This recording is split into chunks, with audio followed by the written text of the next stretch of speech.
So as we had started in the machine chapter in the previous classes and we had understood about some of the topics. तो हम लोगों ने ये chapter start कर लिया है और इसके कुछ जो बेसिक टॉपिक है उसके बारे में भी हम लोगों ने डिस्कस किया था, जहाँ पर कि मशीन्स के बारे में हम लोगों ने डिस्कस किया था कि मशीन्स क्या होते हैं, उसको कितने क्लासेस में डिवाइड किया जा सकता है। इन सब चीजों के बारे में हम लोगों ने डिस्कस किया था। साथ ही साथ हम लोगों ने डिस्कस किया था the terms related to machines, जैसे कि load, effort, mechanical advantage, velocity ratio, work input, work output, efficiency, ये सब क्या होती हैं, इन सब चीजों के बारे में हम लोगों ने पिछले क्लास में डिस्कस किया हुआ है। फिर जो रिलेशन होता है मैकेनिकल एडवांटेज का with the velocity ratio two calculate the efficiency, और फिर एफिशिएंसी के साथ इनका आपस में रिलेशन, इन सबको भी हम लोगों ने डिस्कस किया था। फिर हम लोगों ने समझा था मैकेनिकल एडवांटेज, वेलोसिटी रेशियो, इनका जो वैल्यू होता है वो रेशियो में कैलकुलेट होता है विद रिस्पेक्ट टू वन, और वन से ग्रेटर या वन से स्मॉलर या इक्वल्स टू वन, इसके बेसिस पर हम लोग अलग अलग कंडीशंस ला सकते हैं, जहां पर कि जब mechanical advantage equals to one होता है तो चेंज इन डायरेक्शन हम लोग देख सकते हैं। जब mechanical advantage greater than one होता है तो वो फोर्स मल्टीप्लायर बन जाता है। जब mechanical advantage less than one होता है तो वो स्पीड मल्टीप्लायर बन जाता है। तो इस तरह से अलग अलग कंडीशंस को हम लोगों ने डिस्कस किया था और ये सब टर्म्स हम लोग समझ चुके थे। और इन्हीं सब कंपोनेंट्स के साथ हम लोग डिस्कस कर रहे थे for the ideal and actual machine. जब हम लोग आइडियल मशीन के बारे में बात करते हैं और एक्चुअल मशीन के बारे में बात करते हैं तो इसमें एक छोटा सा फर्क आ जाता है कि ideal machines are those kind of machines which we do use to observe that been utilized in some specific condition, some specific places are there, at that place only we can use that one। Basically laboratories के अंदर जब हम लोग controlled conditions में use करते हैं किसी machine को, कंट्रोल्ड एटमॉस्फेयर में, कंट्रोल्ड कंपोनेंट्स के अंदर, फ्रिक्शन लेस कंडीशन को लेकर या जीरो फ्रिक्शन एजम्पशन को लेकर जब हम लोग काम करते हैं, then we do have an ideal machine.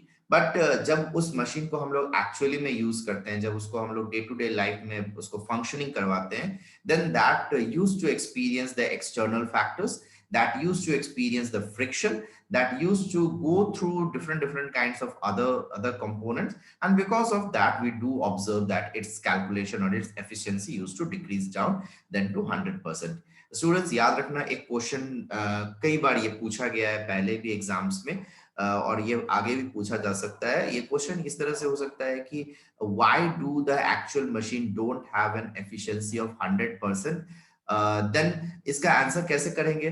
तो यहाँ पर अगर इस तरह का क्वेश्चन अगर पूछा जाता है तो इसको आंसर हम लोग सबसे बेस्ट तरीके से ये कर सकते हैं कि an actual machine have to overcome a large load, it has to face friction, it have to go through the external factors due to which its efficiency used to be always less than 100%। तो ये इसकी basic सा एक definition है जिसको कि हम लोग को समझना है। इसके बाद तुम लोग का टॉपिक हुआ करता था लीवर, जिसके बारे में हम कुछ थोड़ा सा एक्सप्लेन किए हुए थे, लेकिन इस साल के सिलेबस में ये डिडक्ट हो चुका है। तो लीवर का कंप्लीट डिडक्शन हो गया है, लेकिन फिर भी लीवर जानना जरूरी है क्योंकि लीवर के बेसिस पर ही पुली को आइडेंटिफाई किया जा सकता है। तो हम इसमें बहुत कुछ एक्सप्लेन तो नहीं करेंगे, लेकिन फिर भी एक छोटा सा एक्सप्लेनेशन हम देंगे ताकि तुम लोग इसको आइडेंटिफाई कर सको with relate to the pulley. क्योंकि पुली को जब हम लोग को समझना है, पुली हम लोग के सिलेबस में है, तो पुली को जब हम लोग समझेंगे तो पुली को समझने के लिए लीवर को भी समझना जरूरी होता है। तो लीवर होता क्या चीज है बेसिकली, अगर लीवर को हम एक्सप्लेन करते हैं तो जैसा कि हम पिछले क्लासेस में भी इसको एक्सप्लेन कर चुके हैं कि ये एक स्ट्रेट बार स्ट्रक्चर होता है जो कि एक फिक्स्ड पॉइंट के ऊपर टर्न करने की कंडीशन को दिखाता है या टर्न करता है, जो कि जो इसका पिविटेड पॉइंट हो सकता है या जिसको हम लोग फल्क्रम कह सकते हैं, जिसके अराउंड वो घूम सकता है। और इसके बेसिस पर इसको हम लोग कई सारे अलग अलग पैटर्न पर अरेंज कर सकते हैं with the help of placing the load, effort and fulcrum के पोजीशन के बेसिस पर इसको हम लोग क्लासिफाई कर सकते हैं as class 1, class 2, class 3 levers. तो ये सारे के सारे अलग अलग लीवर्स हम लोग देखे हैं, यूज किए हैं, लेकिन एज ये तुम लोगों के सिलेबस में अभी नहीं है तो हम इसको अभी फिलहाल डिस्कस नहीं करेंगे। लेकिन जैसा कि बताया कि पुली को आइडेंटिफाई करने के लिए लीवर को आइडेंटिफाई करना काफी जरूरी है। क्यों जरूरी है? क्योंकि देखो जब हम लोग बात करते हैं पुलिस की या फिर लीवर्स की, पहले हम लीवर्स में आ जाते हैं, तो लीवर में अभी भी हम बताएं कि वो एक स्ट्रेट रॉड होता है, वो एक स्ट्रेट स्ट्रक्चर होता है जो कि एक फल्क्रम के ऊपर बैलेंस्ड होती है। अब यहाँ पर जो ये लीवर है, it is a rigid body, It is a completely rigid body, and it is not having a tendency to bend a lot. थोड़ा बहुत फ्लेक्सिबिलिटी हो सकती है, लेकिन ये बहुत ज्यादा बेंड नहीं करता है। तो यहाँ पर हम लोग देखते हैं कि एक तरफ एफर्ट आ जाता है, एक तरफ लोड आ जाता है, और बीच में आ जाता है फल्क्रम। यही सिचुएशन हम लोग पुली में भी ऑब्जर्व करते हैं। पुली में भी फर्स्ट क्लास ऑफ लीवर का ही प्रिंसिपल वहां पर हम लोग ऑब्जर्व कर सकते हैं। जस्ट वहां पर एक फर्क क्या आ जाएगा, यहाँ पर हम लोग एक रिजिड स्ट्रॉन्ग रॉड स्ट्रक्चर को ले रहे हैं, लेकिन हम लोग पुली में क्या करते हैं, पुली में हम लोग एक फ्लेक्सिबल रोप को लेते हैं। और जब इस फ्लेक्सिबल रोप को हम लोग यहाँ पर यूज करते हैं around a pulley, then we are able to do different kinds of work. तो चलो हम लोग समझते हैं पुली है क्या, या पुली के अंदर हम लोग किन किन कंपोनेंट्स को आइडेंटिफाई करना है। तो जब हम लोग पुली के बारे में स्टडी करते हैं, तो पुली को हम लोग समझते हैं या डिफाइन कर सकते हैं, a pulley is a wheel that is carried a flexible rope called cable chain और अ बेल्ट, जो कि एक बेसिक सा एक व्हील स्ट्रक्चर होता है, जिसमें कि एक ग्रोव बनी हुई रहती है, और उस ग्रोव के ऊपर या तो हम लोग एक रोप डाल दें, या फिर एक चेन डाल दें, या एक बेल्ट डाल दें, और उसको हम लोग रोटेट करते हैं। जब इसको ये रोटेट किया जाता है, then that is only called to be as a pulley. So pulleys जो होती है, पुलिस को हम लोग कई सारे तरह से यूज कर सकते हैं। उसको हम एज अ सिंगल फॉर्म में यूज कर सकते हैं, उसको एज अ कॉम्बिनेशन के रूप में भी यूज किया जा सकता है। According to the use, according to the need, according to the purpose, we can change the number of pulleys also in the system. तो यहाँ पर ये क्या करता है, ये हम लोगों के एनर्जी को एक पर्टिकुलर पॉइंट पर फोकस करता है, या एक पर्टिकुलर पॉइंट से डेलिब्रेट करने की कोशिश करता है, ताकि हम लोग इजीली उसको एक एंड से दूसरे एंड में अप्लाई कर सके, और हम लोगों का जो भी वर्क होगा उस वर्क को आसानी से परफॉर्म कर सके। जब हम लोग बात करते हैं पुली के लिए, तो पुली का जो सबसे पहला और सबसे इंपॉर्टेंट सा काम हम लोग देखते हैं या जानते हैं, that is to lift heavy items. किसी बहुत भारी चीज को उठाने के लिए हम लोग क्या करते हैं, पुली का इस्तेमाल करते हैं। पुली के काफी सारे बेनिफिट्स हैं। अगर हम लोग देखते हैं, तो पुली हम लोगों के इफेक्टिव फोर्स को, यानी जो एफर्ट लगने वाली है, उसको रिड्यूस कर देती है, और हमारी एबिलिटी को इनहांस कर देती है, हमारी कैपेबिलिटी को वो बढ़ा देती है। Even though, suppose for example हम लोग सेम अमाउंट का फोर्स अप्लाई कर रहे हैं, लेकिन वो वहां पर क्या करती है, फोर्स का डायरेक्शन इस तरह से चेंज कर देती है कि सेम अमाउंट ऑफ फोर्स से हम ज्यादा बेटर तरीके से ज्यादा वर्क को वहां पर परफॉर्म कर सकते हैं। तो ये अलग अलग तरह के पुलिस सिस्टम में हम लोग समझेंगे कि किस तरह से, कहां पर, किस तरह से कौन से तरह का पुली जो है वो हम लोगों को हेल्प करता है किस तरह के फंक्शन को परफॉर्म करने के लिए। तो एक एक करके हम लोग इनके बारे में डिस्कस करेंगे। तो जब हम लोग पुलिस का क्लासिफिकेशन करते हैं, जब हम लोग पुलिस को अलग अलग तरह से उसको डिफाइन करते हैं या फिर अंडरस्टैंड करते हैं, तो उसको हम लोग कई सारे पैटर्न में लेकर आते हैं। जैसे कि फॉर एग्जांपल फिक्स्ड पुली, जैसे कि for example this is a fixed pulley. फिर हम लोग देखते हैं movable pulley, single movable pulley भी हो सकता है इसका नाम, तो ये सिंगल मूवेबल पुली हम लोग देख लेते हैं। कंपाउंड पुली, कंपाउंड पुली में हम लोग इस तरह के पुली सिस्टम को देखते हैं जहां पर कि दो या दो से ज्यादा पुली सिस्टम का इस्तेमाल किया जाता है। इसी में एक और होता है कॉम्प्लेक्स पुली। कॉम्प्लेक्स पुली के अंदर होते हैं कि दो पुलिस एक साथ होती हैं, एक दूसरे के साथ अगर हम लोग देखते हैं हॉरिजॉन्टली दो पुलिस एक साथ कंबाइन होती हैं। Block and tackle system, block and tackle system इस तरह के फॉर्मेशन के रूप में देख सकते हैं। और साथ ही साथ कोन पैटर्न में भी कुछ पुलिस होती हैं। कोन पैटर्न में जो पुलिस होती हैं वो कुछ इस तरह की पुलिस होती हैं, जो कि अलग अलग रेडियस की होती हैं, एक ही कोनिकल स्ट्रक्चर में होती हैं, लेकिन अलग अलग रेडियस या अलग अलग डायमीटर की होती है। बेसिकली अगर देखा जाए, the gears which is present in your gear cycle, अगर तुम लोगों ने ध्यान से देखा होगा, जो गियर बाइसाइकिल्स होती हैं उसमें इस तरह की कोनिकल पुली के स्ट्रक्चर जैसा गियर्स बना हुआ रहता है। अलग अलग रेडियस के अलग अलग पुलिस सिस्टम वहां पर रहती हैं to perform different different works. So we don't have to discuss so lot over here. हम लोग इतने सारे चीजों को तो डिस्कस नहीं करेंगे। हम लोग इस क्लास में डिस्कस करेंगे अबाउट फिक्स्ड पुली, हम लोग डिस्कस करेंगे अबाउट मूवेबल पुली, थोड़ा सा हम लोग कंपाउंड पुली के बारे में बात करेंगे, और कंपाउंड पुली में भी बेसिकली हम लोग बात करेंगे ब्लॉक एंड टैकल सिस्टम का। तो इनका इंट्रोडक्शन हम लोग इस क्लास में करेंगे, इनका बेसिक कैलकुलेशन हम लोग इस क्लास में करेंगे, ताकि हम लोग आसानी से इसके जो भी न्यूमेरिकल्स रहेंगे वो एग्जाम में सॉल्व कर सकते हैं। So let's start with the single fixed पुली। तो हम लोग सबसे पहला जो पुली यहाँ पे समझ रहे हैं वो समझ रहे हैं as a single fixed pulley. जैसा नाम से ही पता चल रहा है कि single fixed pulley, it is fixed somewhere, ये एक जगह पे फिक्स्ड है। तो जब वो एक ही पर्टिकुलर जगह पे फिक्स होती है तो उसको हम लोग कहते हैं सिंगल फिक्स्ड पुली। तो इसमें हमको करना क्या है, एक सिंपल सा रिजिड बॉडी लेंगे, हम लोग एक सिंपल रिजिड बॉडी लेंगे, जैसे कि फॉर एग्जांपल ये एक रिजिड बॉडी है।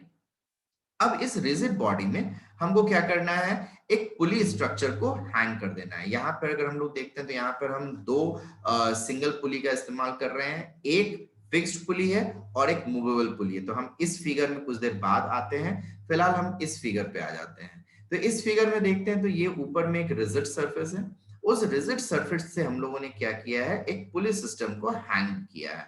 तो ये जो पुली सिस्टम हम लोगों ने हैंग किया है बेसिकली, ये तुम लोगों ने देखा होगा, बहुत कॉमन सा एग्जांपल है, वेल से जब पानी ड्रैग आउट किया जाता है, किसी कुएं से जब पानी को निकाला जाता है तो वहां पर इस तरह का पुली सिस्टम हम लोग देख सकते हैं।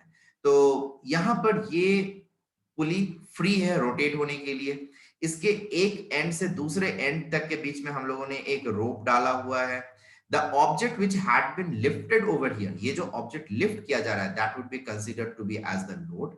और ये जो हम लोग यहाँ पर फोर्स एक्सर्ट कर रहे हैं नीचे की तरफ डाउनवर्ड डायरेक्शन में, ये यहाँ पर हम लोगों का बन जाएगा as an effort. So the load is acting in the downward direction because it is due to the weight, the weight of the object। जो ये load है वो क्या है, after all the weight of the object है ना। और weight किधर की तरफ लगती है, towards the ground because it is due to the gravitational pull। Now our effort is also in the downward direction। So what is actually happening over here? It is only changing the direction of our force। हम लोगों के यहाँ पर force के direction को ये बदल देता है। तो फोर्स के डायरेक्शन को कैसे बदला जा रहा है या किस तरह से बदला जा रहा है, तो इसको हम लोग थोड़ा सा समझने की कोशिश करते हैं, ठीक है। तो ये कैसे होगा, किस तरह से होगा, हम लोग इसको देखेंगे। So just a minute, before I go for that one, I will go for a small video. एक छोटा सा वीडियो हम तुम लोगों के साथ शेयर करेंगे और उस वीडियो के बेसिस पर हम लोग आइडेंटिफाई कर सकते हैं कि पुली का स्ट्रक्चर कैसा होता है या फिर पुली में किस तरह से काम होते हैं या किस तरह से वहां पर मोशन होता है और उस पे किस तरह के कैलकुलेशन हम लोगों को करना रहे। तो just a minute I will share this video with you all. 1 minute please.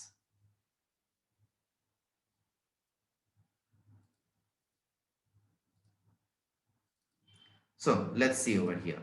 सो यहाँ पर हम लोग देखने वाले हैं एक सिंपल सा वीडियो और इसके बेसिस पर हम लोग आइडेंटिफाई करेंगे कि किस तरह से एक पुली का मूवमेंट होता है। तो देखो सिंगल फिक्स्ड पुली, अभी हम लोग बात कर रहे हैं यहाँ पे सिंगल फिक्स्ड पुली के बारे में।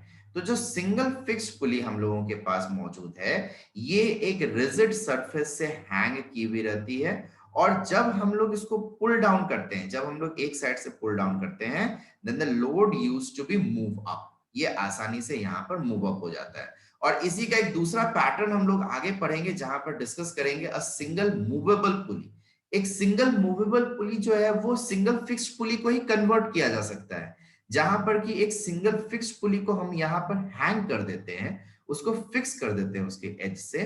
वहीं पर अगर हम एक सिंगल फिक्स्ड पुली को हैंग कर देते हैं with a string or a rope from a fixed point, then it will behave like a single movable pulley। So with this video you will be able to get a simple understanding that how this simple fixed pulley and a simple movable pulley used to work। और फिर इसका explanation तो हम खैर करेंगे ही करेंगे। तो यहाँ पर हम लोग देखते हैं कि एक तरफ है सिंगल फिक्स्ड पुली और एक तरफ है सिंगल मूवेबल पुली। जहां पर कि देखते हैं कि जो सिंगल फिक्स्ड पुली है वहां पर वो अपने पोजीशन को कांस्टेंट बनाकर रखती है, लेकिन एक सिंगल मूवेबल पुली में देखते हैं कि pulley itself changes its position.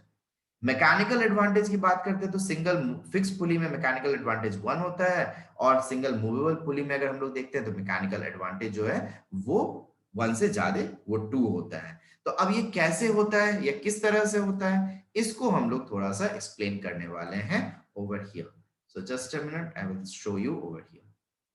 तो कैसे काम करेगा या किस तरह का यहाँ पर हम लोगों को लॉजिक समझना है उसको देखो। जैसे अगर हम लोग लेते हैं एक फिक्स्ड रिजिड सरफेस, इस तरह का एक फिक्स्ड रिजिड सरफेस ले लिया। अब हम यहाँ पे क्या करने वाले हैं, एक पुली सिस्टम को हैंग अप करने वाले हैं। इस तरह से हम एक पुली सिस्टम बनाने वाले हैं और इसको यहाँ पर फिक्स करेंगे। So just a minute, I will put यहाँ पर ये हो गया और ये यहाँ पर इसके एक्सेल है, इसके चारों तरफ ये रोटेट कर सकता है। Now what we have to do over here, यहाँ पर हम क्या करेंगे, एक स्ट्रिंग लेते हैं या एक रोप लेते हैं या फिर एक कॉर्ड लेते हैं या एक चेन लेते हैं या एक बेल्ट लेते हैं, उसको हम लोग यहाँ पर इस तरह से हैंग अप कर देते हैं। इस तरह से हम लोग इसको दूसरे साइड टर्न कर देते हैं। Just a minute, once again I will draw this one, it was not good. Okay, now like this, ये यहाँ पर इस तरह से हैंग हो गया। अब हम लोग को करना क्या है कि अगर हम एक सॉलिड बॉडी ले लेते हैं यहाँ पर, इस तरह से यहाँ पर एक सॉलिड बॉडी ले लो। Now you have to pull this solid body up, तुम इसको ऊपर की तरफ पुल करना चाहते हो। So you are exerting force over here. The force which you are exerting, that is effort. The object which you had hanged down, that is load. Now a simple concept, एक simple सा चीज है जो कि समझने की यहाँ पे जरूरी है। This string is holding the load from this end. अगर हम इसको दो अलग अलग पार्ट्स में बात करते हैं, एक हम बात करते हैं इसके राइट साइड के बारे में, एक हम बात करते हैं इसके लेफ्ट साइड के बारे में। तो देखो ये जो स्ट्रिंग था, पहले तो सिंपली वो हैंग था वहां पर उस व्हील पर या उस पुली के ऊपर। जैसे ही लोड यहां पर आया तो स्ट्रिंग उसको ऊपर खींचने की कोशिश कर रहा है। Then the string is putting a force in the upward direction, so it is causing a tension force. Please remember this thing. We had already understood tension force in our previous chapter. हम लोगों ने पिछले chapters में ये इसके बारे में हम लोगों ने पहले भी डिस्कस किया हुआ है। So I hope that you all had understood, you all know about this, and there will be no any confusion regarding to the tension force. So over here, the load which been pulled down, or the load which is acting in the downward direction, it is getting getting countered by the strength of the string, and that strength of the string is exerting a tension force in the upward direction. In the same way, when you are exerting force in the downward direction, जब तुम यहाँ पर force को downward direction में apply कर रहे हो, so at that time also the string is exerting a force in the upward direction. यहाँ पर भी अगर हम लोग देखते हैं तो ये string जो है ये force exert कर रहा है in the upward direction, and it is also facing the tension force. Now when we will go for the condition over here, यहाँ पे जब हम लोग इस condition के बारे में बात करेंगे तो हम लोग देखेंगे कि इस एफर्ट जो है वो डाउनवर्ड डायरेक्शन में मूव हो रही है और जो लोड है वो अपवर्ड डायरेक्शन में मूव हो रही है। तो जब एफर्ट डाउनवर्ड डायरेक्शन में मूव होगा और लोड अपवर्ड डायरेक्शन में मूव होगा तो यहां पर हम लोगों का कुछ कैलकुलेशन बनता है। तो कौन कौन सा कैलकुलेशन बनता है? That is the mechanical advantage and velocity ratio. हम लोग इन दो क्वांटिटीज को कैलकुलेट कर सकते हैं। तो यहां पर इनको कैसे कैलकुलेट किया जाएगा? तो मैकेनिकल एडवांटेज का फॉर्मूला होता है लोड अपॉन एफर्ट। ठीक है, तो लोड का टर्म क्या है? तो लोड का टर्म है टेंशन। एफर्ट का टर्म क्या है? तो वो भी है टेंशन। दोनों ही सेम अमाउंट में यहां पर एक्ट कर रही है, क्योंकि देखो जितना लोड होगा यहां पर, जितना ऑब्जेक्ट का वेट होगा, उतना ही फोर्स तुमको यहां पे लगाना पड़ेगा, तब तुम इस सिचुएशन को बैलेंस करके रख सकते हो। सो यहां पर हम लोग देखते हैं कि ये दोनों ही क्वांटिटी सेम आ जाती है और ये दोनों कैंसिल होकर आ जाता है 1. So what does this represents? This represents the mechanical advantage is equals to 1. So what do we mean with this? We can understand, or we can say with this thing, that as the mechanical advantage is equals to 1, so this kind of pulley is just used to change the direction. It is just used to change the direction of the body. यहाँ पर क्या कर रहा है? वो body का direction से बदल रहा है। तो इस चीज को हम लोगों को यहाँ पे समझने की जरूरत है। So when we are talking about the mechanical advantage of a single fixed pulley used to be 1, and this shows change in direction. अब बात करते हैं हम लोग वेलोसिटी रेशियो के लिए। तो वेलोसिटी रेशियो क्या होता है? तो जब हम लोग बात करते हैं velocity ratio, so velocity ratio is actually the displacement of effort with the displacement of load. Displacement of effort के साथ डिस्प्लेसमेंट ऑफ लोड का अगर हम लोग मोशन देखते हैं तो उसको हम लोग यहाँ पे ले सकते हैं। तो इसको कैसे आइडेंटिफाई करेंगे? सो इसको आइडेंटिफाई करने के लिए हम लोग क्या कर सकते हैं, एक स्केल ले लेंगे, एक स्केल या फिर एक कोई मेजरिंग टेप या इस तरह से कुछ भी एक ले सकते हैं, ताकि हम लोग डिस्प्लेसमेंट को प्रॉपरली कैलकुलेट कर सके। कैसे करना है, किस तरह से करना है? तो देखो, अगर हम लोग देखते हैं तो हम लोगों के पास लोड का एक पोजीशन मौजूद है यहाँ पे और एफर्ट का एक पोजीशन मौजूद है यहाँ पे। इन दोनों पोजीशन को पहले मार्क कर लो उस स्केल पे या उस मीटर रॉड पर, और फिर तुम यहां पर पॉइंट ऑफ एफर्ट को चेंज करो। I hope everyone remember point of effort. Point of effort is the particular place where the effort been acting. जिस पर्टिकुलर पॉइंट पर या जिस पर्टिकुलर जगह पे एफर्ट को एक्ट करवाया जाता है, उस पर्टिकुलर पॉइंट को हम लोग क्या कहते हैं, पॉइंट ऑफ एफर्ट। तो ये जो पॉइंट ऑफ एफर्ट, अब जब ये नीचे की तरफ आएगा, जब ये नीचे की तरफ आ रहा है, so with the movement of the effort in the downward direction, what we are going to observe, we will see that the load is going to move upward. Load यहां पर ऊपर की तरफ बढ़ेगा, ठीक है ना? अब एक सिंपल सा लॉजिक है, सिंपल सा लॉजिक है। देखो, हम एफर्ट को जितने नीचे लेकर आएंगे, लोड भी जो होगा वो उतना ही ऊपर जाएगा। क्यों? क्योंकि मेरा जो रोप की जो लेंथ है, दैट इज फिक्स्ड। रोप की लेंथ तो इंक्रीज नहीं हो रही है ना, लेंथ तो वहां पर वो सेम है। जो पॉइंट ऑफ एफर्ट है, जो पॉइंट ऑफ लोड है, उन दोनों के साथ इस पुली के बेसिस पर अगर देखते हैं तो इस रोप की स्ट्रेंथ, सॉरी, इसकी लेंथ जो है वो फिक्स है। तो जब तुम इस एफर्ट को डाउनवर्ड डायरेक्शन में पुल करोगे, तो यहां पर तुमको मिलेगा डिस्प्लेसमेंट ऑफ एफर्ट। और जितना तुम एफर्ट को डिस्प्लेस करोगे, the load is also going to move that much high, because as just now I said that the whole length of the string or the rope or the belt is same over there, वहां पे तो कोई increase या decrease तो नहीं हो रहा है।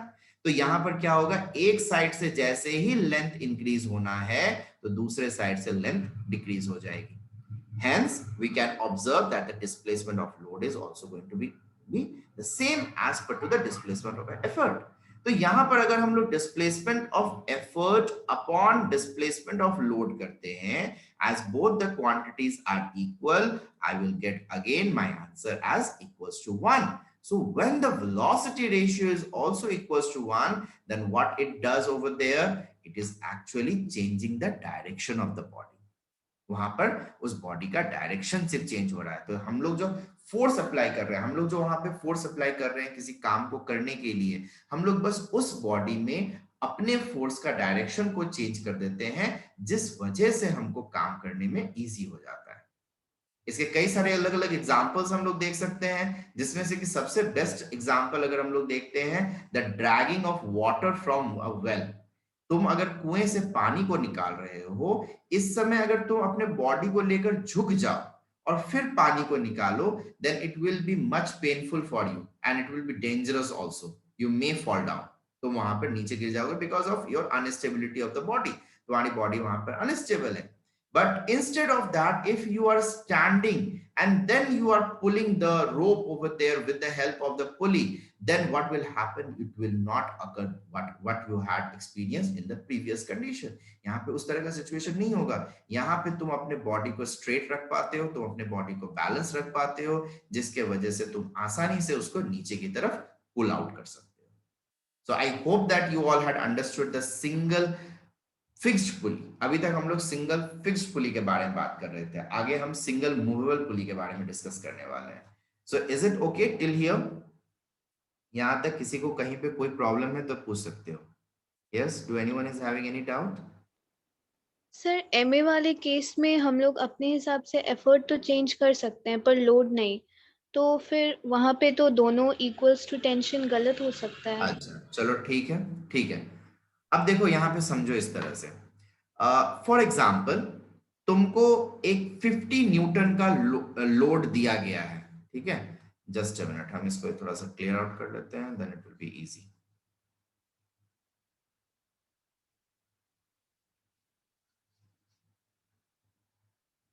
ओके, चलो यहाँ पे देखते हैं।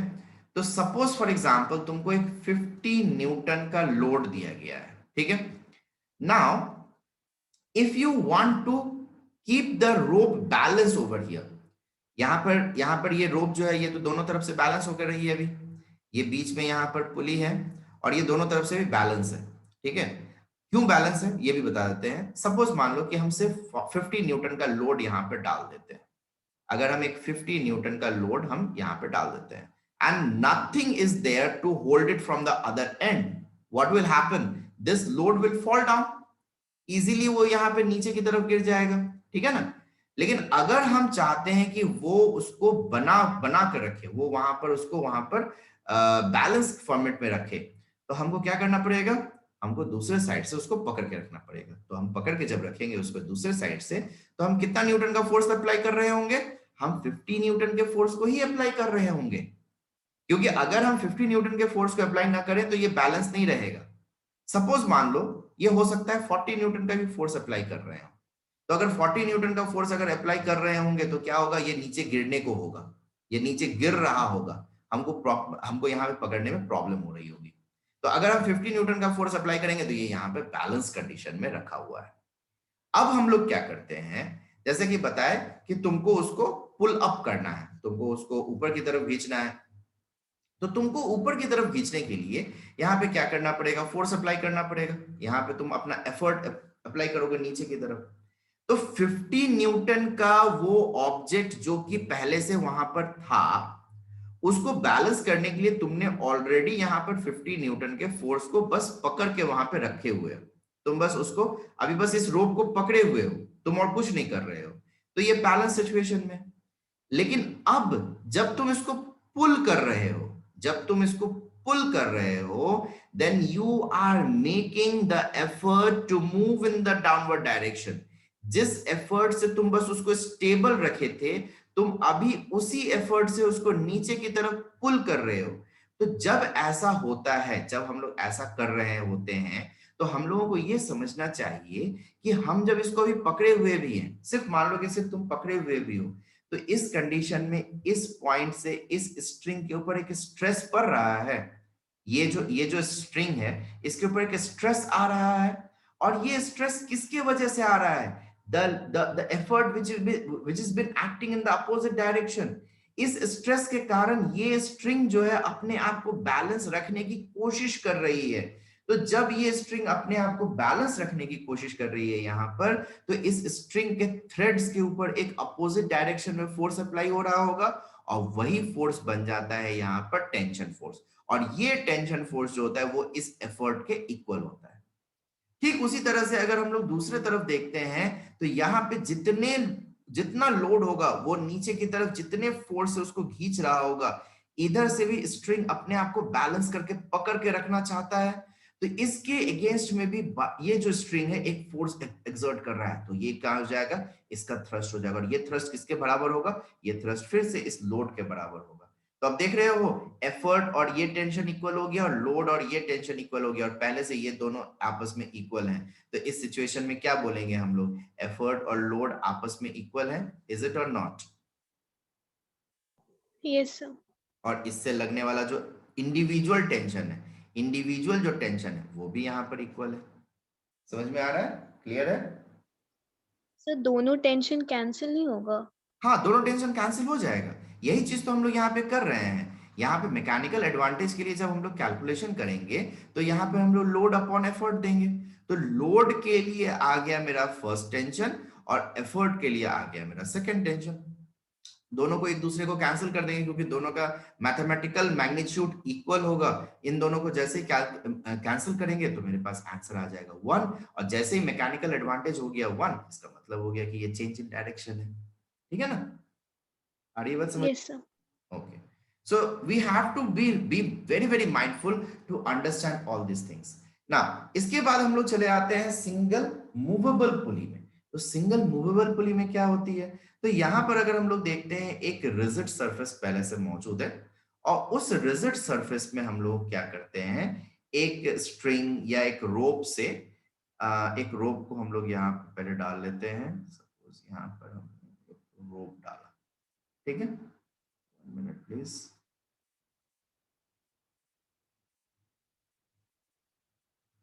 ओके, तो यहाँ पे हम लोग ये रोप डाल चुके हैं और इसमें हम लोग क्या करेंगे, एक पुली को यहाँ पर डाल देंगे। ये एक पुली हो गई यहाँ पर, ठीक है। और इसमें जो हेड है उसको हम लोग दूसरे एंड में ले लेते हैं। जस्ट अ मिनट, इसको हम लोग दूसरे एंड में ले लेते हैं जहां से कि मेरा जो लोड है उस लोड को हम यहाँ पर हैंग किए हुए हैं। लोड बिन हैंग, ठीक, ये बस यहाँ। अब दूसरे साइड में भी हम लोग एक पुली देंगे, क्योंकि एक साइड में से पुली देकर हम लोग उसको उठा नहीं सकते हैं, क्योंकि फिर से वही वहां पर वो प्रॉब्लम आ जाएगा कि अगर हम यहां से अगर इसको उठाते हैं तो हम लोगों की बॉडी बेंड होगी नीचे की तरफ, जो which will be not good for us, so as well as not safe for us also. तो यहाँ पर हम लोग क्या करते हैं, एक रिजिड सरफेस के साथ एक सिंगल फिक्स्ड पुली को भी अरेंज कर लेते हैं। यहाँ पर इसको हम लोग प्लेस अप करेंगे। So over here, ये यहाँ पे इसको प्लेस अप कर लिए। अब यहाँ पर हम क्या कर रहे हैं, हम दूसरे साइड से इसको पुल डाउन करेंगे। तो देखो जब यहाँ पर इसको हम लोग पुल डाउन करते हैं, then what is going to happen, if I say that this is my first pulley, this is my first pulley and this is my second pulley, तो यहाँ पे जो सेकंड पुली है it is remaining at its own position, ये अपने position पे ही बनी हुई है।